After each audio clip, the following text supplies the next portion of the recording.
할렐루야 성가대 귀한 찬양 감사합니다. 우리가 인류의 역사를 살펴보면 역사 어느 시대나 또 어느 곳에서나 인간들이 열정적으로 추구해온 일들이 있습니다.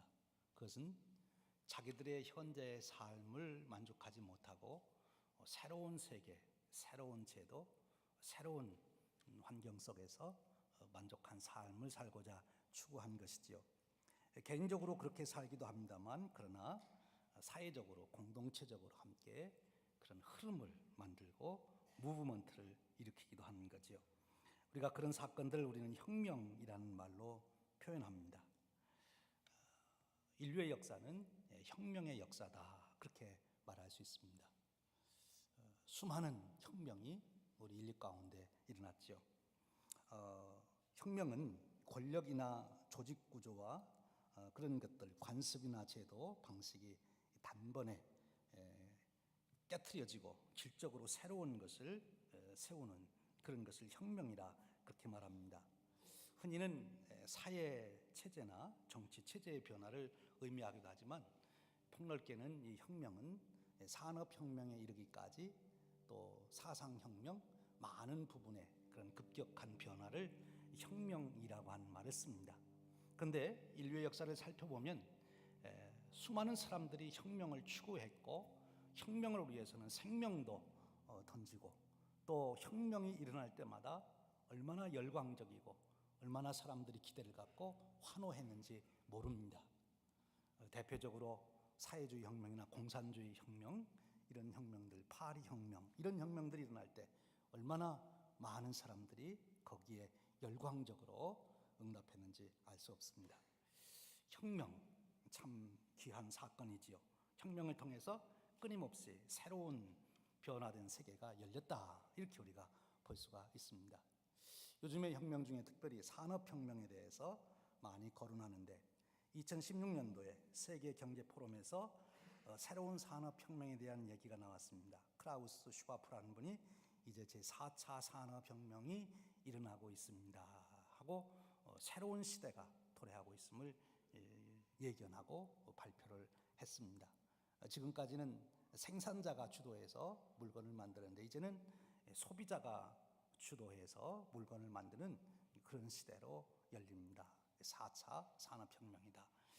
많은 사람들이 4차 산업혁명에 기대를 걸고 있고, 어떤 나라에서는 아예 국가가 전체적으로 이 4차 산업혁명을 어떻게 이끌어 갈 건지, 어떻게 받아들이고 해나갈 건지 국가적으로 준비하자, 이렇게 정책을 걸기도 합니다. 혁명이 참 중요한 것이죠. 그런데 우리는 한번 다시 물어봅니다. 정말 수없는 혁명이 일어났어요.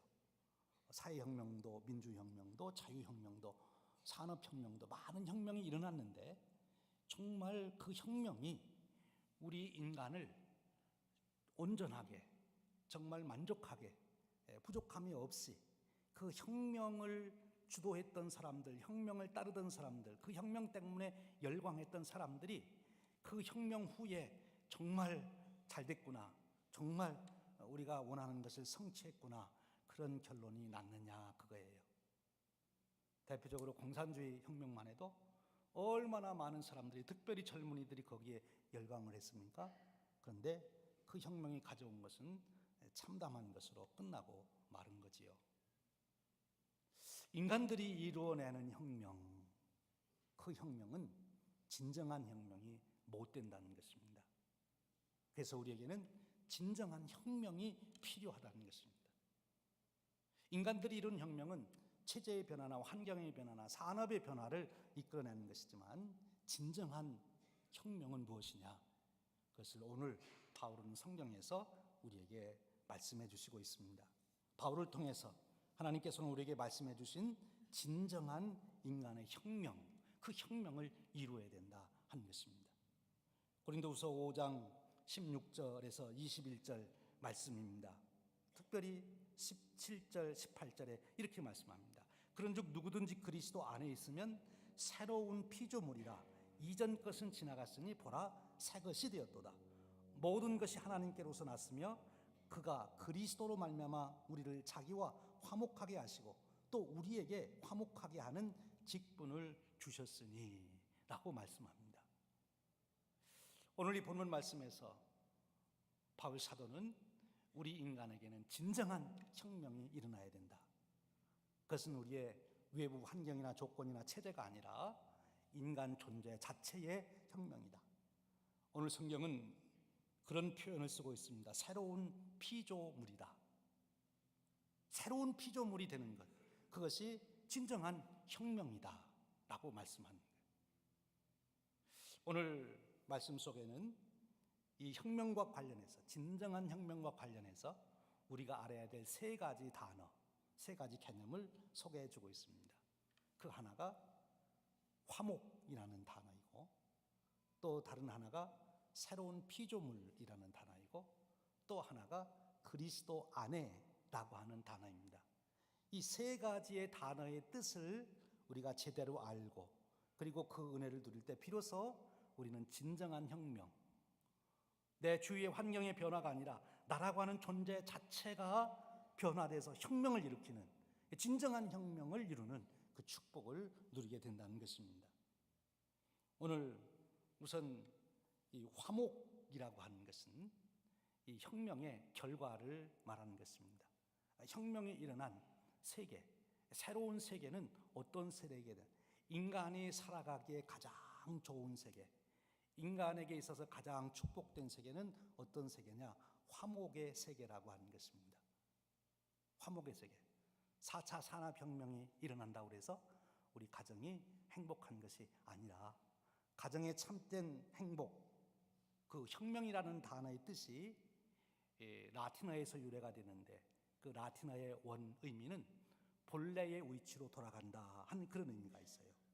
즉 인간이 하나님이 창조해 놓으신 그 원래의 축복의 자리로 돌아가는 것, 그런 혁명이 일어나려면 바로 나라고 하는 존재, 인간 존재가 새로운 피조물로 되는 혁명이 일어나야 된다는 것입니다. 우리 가정에 한 예를 들면, 가정의 진정한 가정으로서의 행복이 주어지는 것은 산업혁명이 일어나서 그 가정이 행복한 가정이 되는 것이 아니라는 거예요.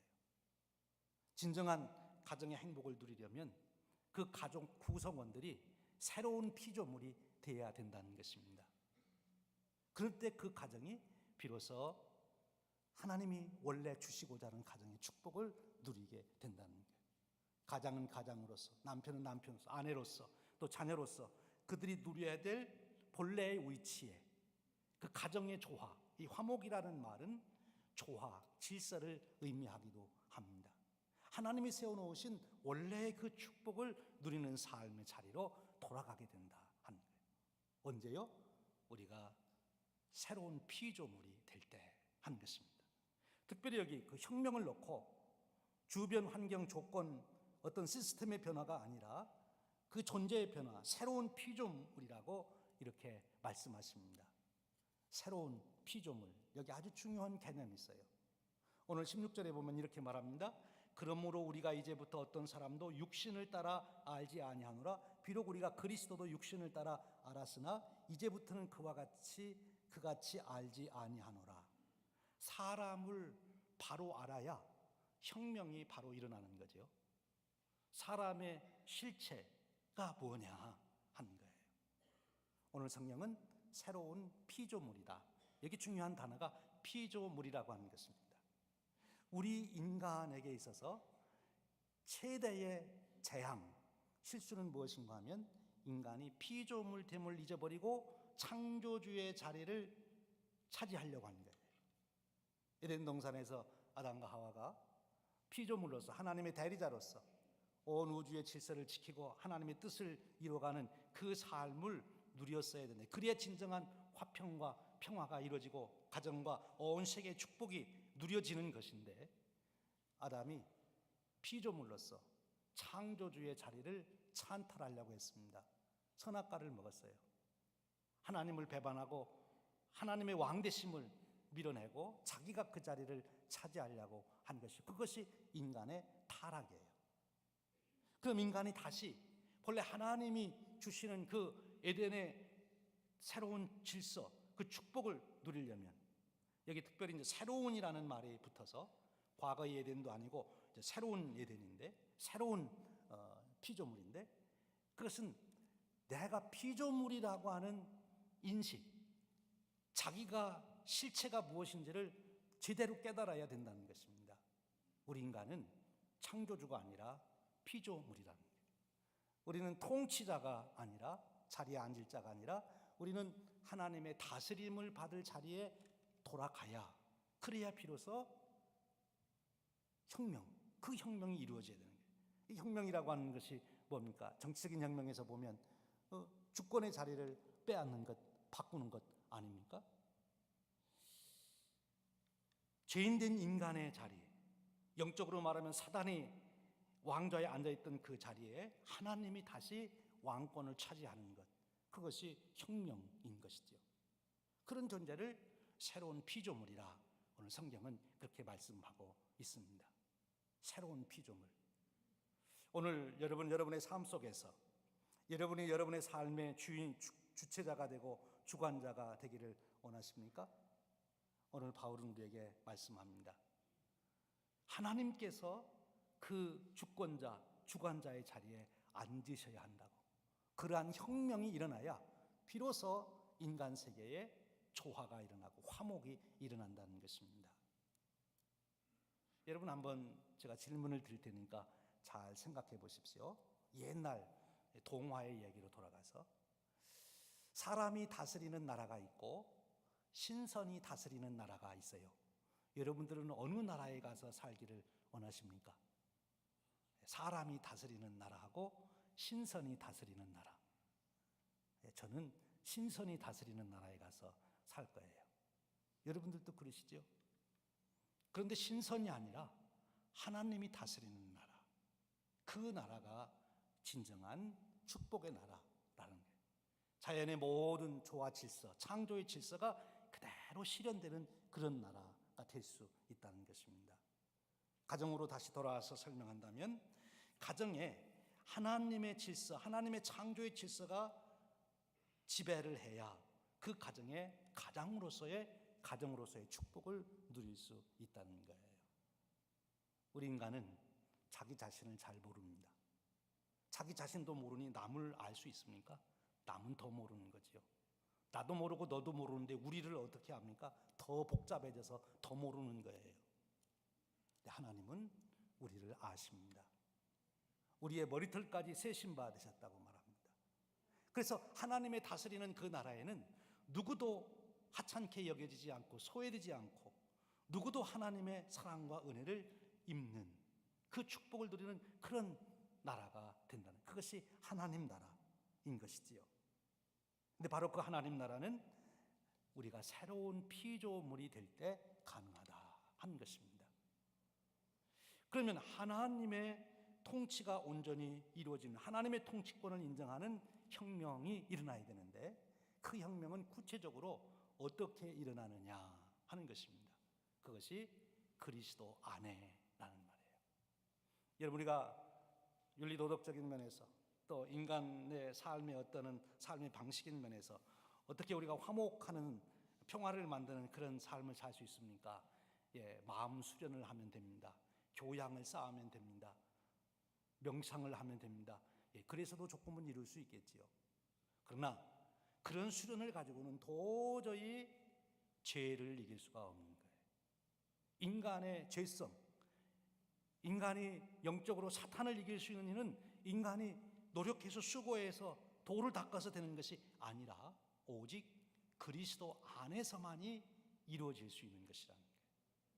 진정한 혁명의 주체자가 누굽니까? 모든 혁명의 주체자는 그동안 인간들이었어요. 산업혁명을 하든 문화혁명을 일으키든 정치혁명을 일으키든 다 사람들이 주체가 됐는데, 진정한 혁명, 오늘 말씀하시는 이 혁명은 그 주체자가 하나님이십니다. 하나님만이 혁명의 주체자가 되셔야 됩니다. 우리는 그것을 따르는 자들이 되는 거죠. 그러면 하나님께서 그 혁명을 이루실 때 구체적으로 어떤 방법을 가지고 하십니까? 바로 그리스도 안에라는 말이에요. 그래서 오늘 17절에 그렇게 말합니다. 그런즉 누구든지 그리스도 안에 있으면 새로운 피조물이라. 내가 노력하고 수고해서 나를 돌을 닦아서 내가 새로운 피조물이 되어가는 게 아니고, 우리가 어떤 형편과 처지에 있든지 어떠한 사람이든지 관계없이 그리스도 안에 들어가면 나는 새로운 피조물이 된다는 것입니다. 그리스도 안에 있으면. 그러면 그리스도 안에 있는다는 말은 도대체 무슨 말입니까?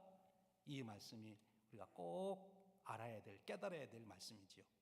그리스도 안에 있어야 새로운 피조물이 되고, 새로운 피조물이 되어야 화목을 진정으로 이룰 수 있는 삶을 살 수 있으니까요. 그리스도 안에 있는다는 말이 무슨 뜻입니까?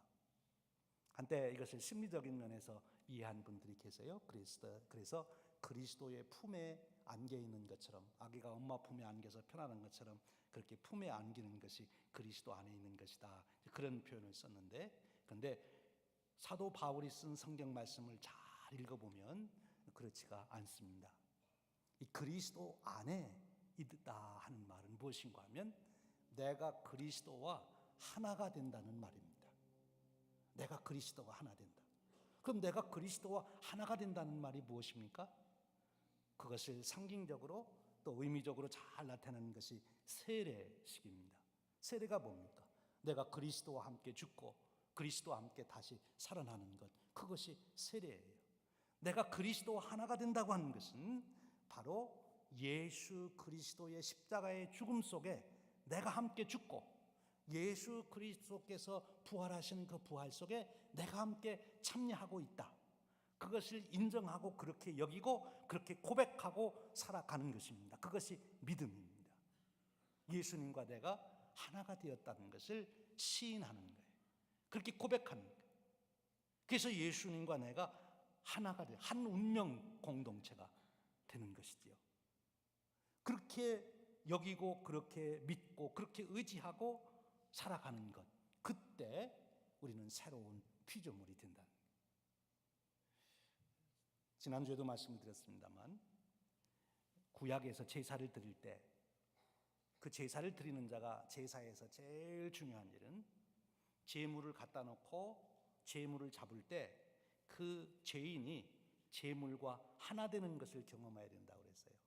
그 제물이 죽을 때 내가 죽는 것이고, 내 죄가 전부 제물에게 넘어가서 제가 죽을 때 내가 죽는 것이고, 그 제물의 피가 뿌려질 때 내 피가 뿌려지는 것, 하나됨을 인정하고 고백할 때 속죄의 은혜가 주어진다.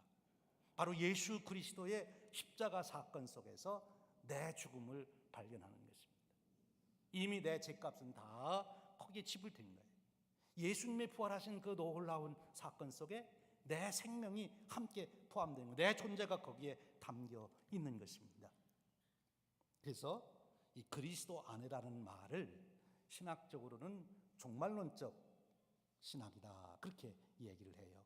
이 종말론이라고 하는 것은 구약 성경에서 유대인들의 사상에서 이해한다면 종말론이라는 것은 그거예요. 세상에 종말이 온다, 그 뜻이에요. 이 세상 끝날에 가면, 이 역사의 끝에 가면 우주적 종말이 오는데 지구가 다 녹아 떠나고 하늘이 녹아 내리고 이런 우주적 종말이 오는 얘기를 합니다. 무슨 말씀인가 하면, 구약에서 또 유대인들은 인간이 타락을 했는데, 아담이 타락을 했는데 하나님은 타락한 인간들을 그대로 버려두시지 않고 구원하신다. 그래서 새로운 사람으로 만들으셔서 하나님의 나라에 살도록 하신다. 그것이 구약에서 보여주는 구원의 패러다임이에요. 개념이에요. 맞습니다. 그렇게 하십니다. 그런데 그들은 언제 가야 그럼 하나님의 백성들이 온전히 새로워지느냐? 그것은 세상 끝날까지 가야 된다. 세상 끝이 와야, 그래야 새로운 백성을 하나님이 만드셔서 그 백성들이 하나님 나라에 사는 것이다, 그렇게 생각을 했어요. 그런데 오늘 바울은 그렇게 말하는 것이 아니에요. 그 세상 끝날에 이루어질 일이 이미 어디에서 이루어졌어요? 예수 그리스도 안에서 이루어졌어요. 그래서 우리는 죽은 다음에 천국 가는 것이 아니라 이미 이 땅에서, 예수 그리스도 안에 있는 자들은 이미 이 땅에서 천국을 경험하며 살 수 있게 되었다는 거예요. 우주의 종말이 가서나 주님이 오셔서 물이 바다를 덮음같이 모두가 하나님을 믿는 그 세상에 오는 것이 아니라 누구든지 예수 그리스도의 사건 속에서 예수 그리스도와 하나가 되면 그는 이제 하나님의 은혜의 나라에 살게 되는 그런 존재가 된다고 하는 거죠. 그 은혜를 누린다는 거예요. 하나님의 나라는 예수님이 오심으로 이미 이 땅에 시작이 된 거예요. 누구든지 예수님과 하나가 된 사람은, 그래서 새로운 피조물이 된 사람은 이제 자기의 삶 속에서 하나님의 나라의 축복, 하나님이 다스리는 축복을 누리게 된다 하는 것입니다. 사랑하는 여러분, 오늘 여러분에게도 성령님께서 이 놀라운 은혜의 깨우치심, 또 고백하게 하심이 역사하시기를 축원합니다. 내가 예수님과 함께 십자가에 죽었다. 나는 예수님의 부활 속에 함께 내가 부활했다. 나는 예수님과 하나 된 그런 존재이다 하는 그 고백에 이 믿음이 새로운 피조물이 된 것입니다. 우리가 사람이 새로워졌다 그럴 때 우리는 윤리도덕적인 면에서 주로 많이 생각합니다. 저 사람 어제까지 저렇게 망나니같이 살더니 오늘 저렇게 새 사람이 돼서 이제는 저렇게 착하게 선하게 살게 됐어. 새 사람 됐어.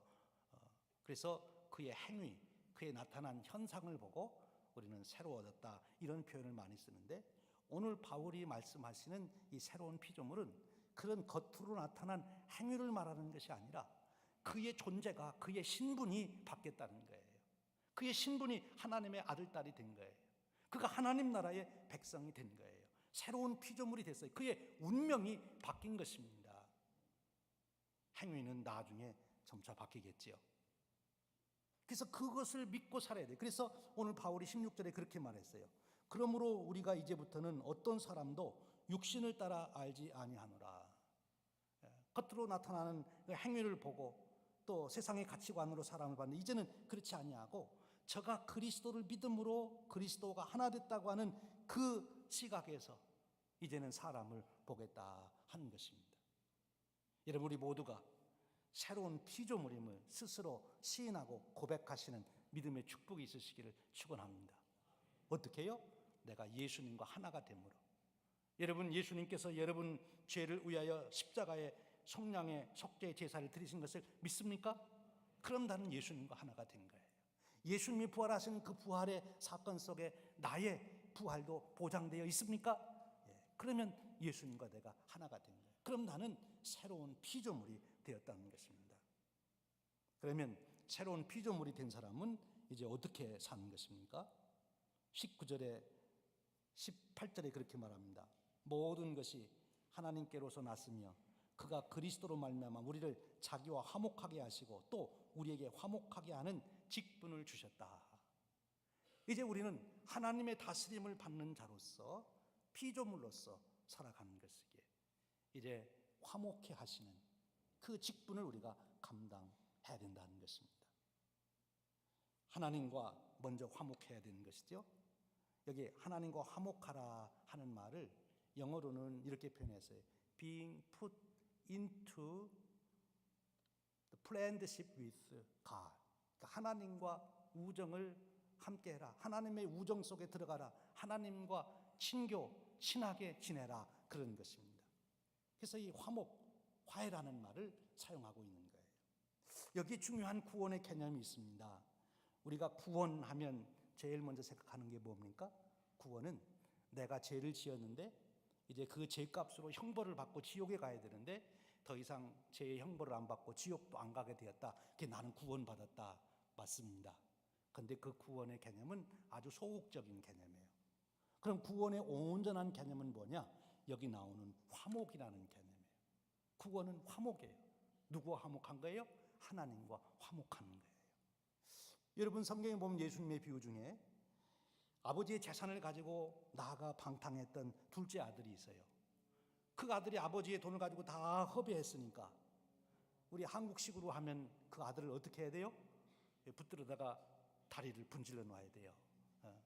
그런데 아버지가 그렇게 형벌을 안 주겠다 그렇게 얘기했으면 죄를 용서해 준 거예요. 그런데 성경에 나오는 탕자는 아버지가 더 이상 재산 갖다 다 탕진한 거 이제 묻지 않고 그 벌 안 주겠다 그러고 끝났습니까? 그것이 아니지요. 원래 아들은 그런 마음으로 집으로 돌아왔어요.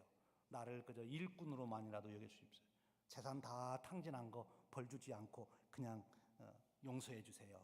근데 아버지는 그러시질 않고 그 아들이 돌아오자 잔치를 베풀고 새 옷을 입히고 반지를 끼워주고 그리고 즐거워서 너는 내 아들이다. 다시 아들의 모든 특권을 그에게 주신 거예요. 그것이 아버지와 함께 이제 아들은 아버지와 아들의 관계를 가지고 살 수 있게 된 거죠. 그것이 구원이에요. 하나님께서 우리의 죄 지은 것을 형벌 안 하는 것으로만 끝나지 않고 하나님과 화목하여 살 수 있도록 우리를 축복의 자리로 인도하신 것, 그것이 온전한 구원인 것입니다. 여러분, 저와 여러분에게는 바로 그런 축복이 주어지신 줄로 믿습니다. 그래서 화목하는 거예요. 그런데 이 화목하는 혁명이 일어나야 됩니다.